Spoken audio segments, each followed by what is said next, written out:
Ce l'avete fatta alla pizzaiola? La carne, olio d'oliva, pomodoro, aglio, basilico, origano, sale e ovviamente la ciccia. Economica, popolare e buona. La carne alla pizzaiola. Cominciamo con il pelato. Tagliamo questi, togliamo un po' di semi e li tagliamo tutti a filettone. A me l'aglio nella pizzaiola piace, mi piace tanto e va affettato. Pomodoro pronto, carne pronta, gli odori pure, andiamo subito a cuocere direttamente in padella. Olio, aglio, qualche bella foglia di basilico rotta.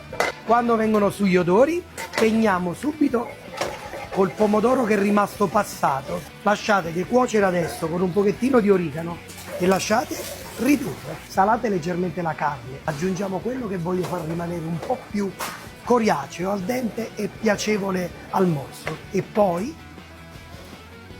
fatela andare al minimo per non più di 3-4 minuti, meglio ancora se con un coperchio. Giriamola al contrario, avete una salsa più ristretta, togliete la carne e la riduciamo.